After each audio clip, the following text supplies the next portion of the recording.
Les indemnités conditionnées. Ce sont les indemnités non imposables sous condition. Indemnités de stage. Concernant le traitement des indemnités ou à l'occasion de stage, l'on distingue deux grands courants. Alors, très bien. Ce qu'il faut savoir, c'est que pour les indemnités des stagiaires, il y a deux grands courants. C'est-à-dire, il y a deux grandes pratiques que tous les grands cabinets présents sur le territoire sénégalais ont. Soit ils font payer aux stagiaires, ils traitent le stagiaire comme quelqu'un qui doit payer le BRS, on lui fait un prélèvement de 5% et on va verser ça à l'État. Ça, c'est la première pratique. C'est le premier courant. Donc, son indemnité qu'on lui paye, on prend juste 5%, on va verser ça. Et c'est au titre de BRS. Cependant, il y a un deuxième courant qui dit que quoi? Qu'on doit lui faire un prélèvement d'hier. On doit le considérer comme s'il était réellement un employé de l'entité et lui faire le prélèvement d'hier. D'autres vont me dire, oui, c'est la dernière, c'est le dernier courant qui est beaucoup plus favorable. Non, c'est le premier courant, ainsi de suite. On n'arrêtera pas de discuter de ça.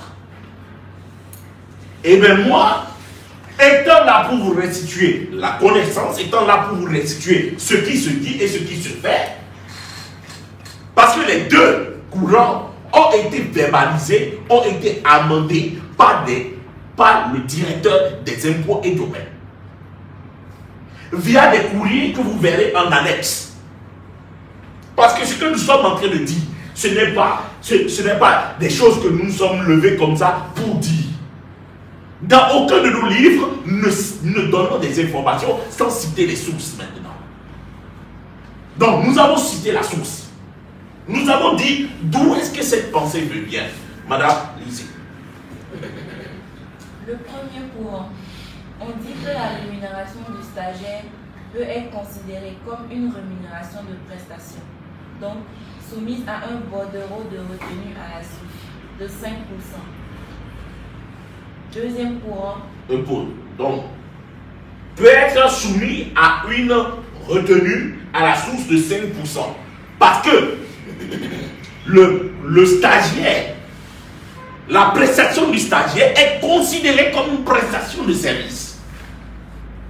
Nous considérons que ce qu'il est en train de nous apporter, ce n'est pas un travail. Parce que le stagiaire a le droit à tout moment de démissionner. Est-ce que vous me comprenez? Sans préavis. C'est un droit. Parce que déjà même depuis la publication au journal officiel du mois d'août 2015, l'État a encore encensé l'indiscipline des stagiaires.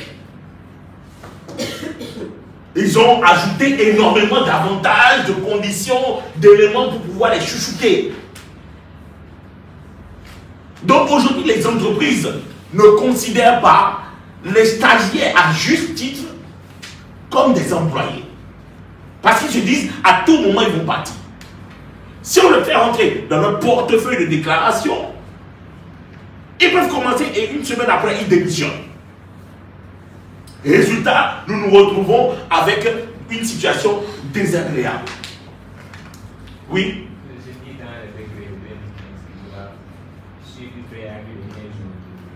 Maintenant, il doit suivre un préavis de 15 jours maintenant. Voilà.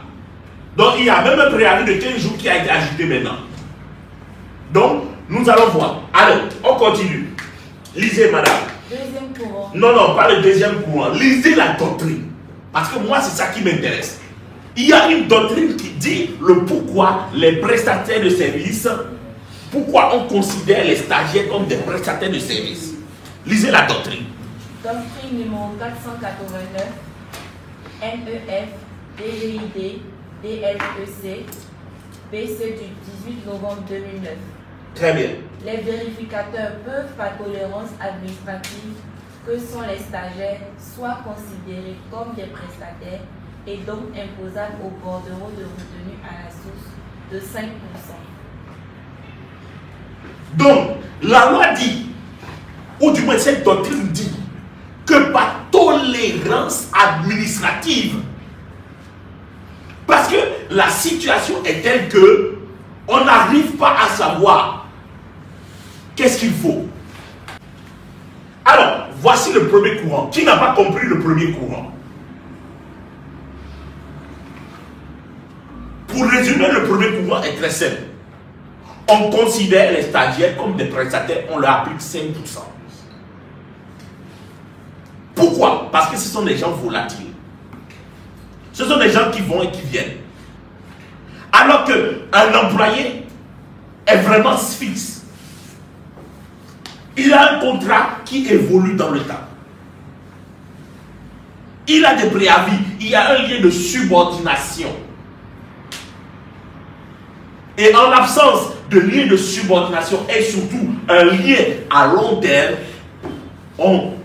le stagiaire est comme un prestataire.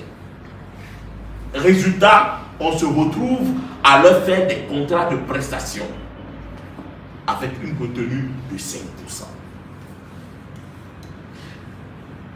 Qu'est-ce qui justifie cela? Qu'est-ce qui soutient cette doctrine? Cette pensée-là, ce courant de pensée, c'est une doctrine. Et cette doctrine, les conditions, les points de cette doctrine sont bel et bien, les références de cette doctrine sont bel et bien citées. C'est la doctrine numéro 489 de 2009. Ça peut aller très bien. Oui. Les 5% qu'on retient au prestataire. Oui. Et pour le salarié, c'est combien de pourcents?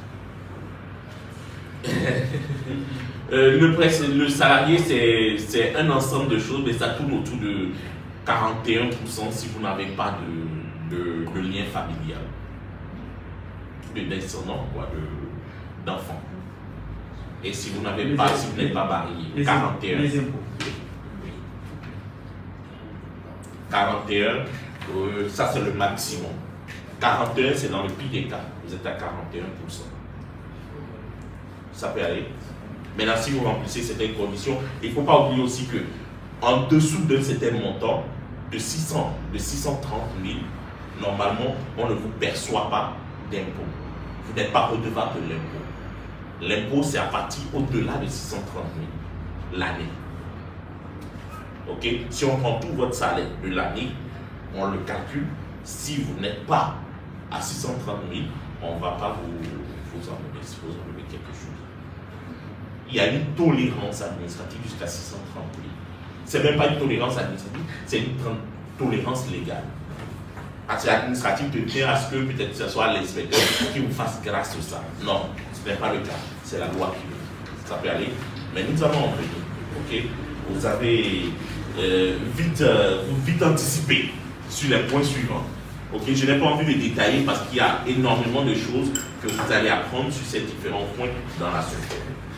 Merci beaucoup. Alors, nous allons nous arrêter là. Le courant numéro 2. Vous allez prendre le temps de le lire. Demain, nous allons continuer.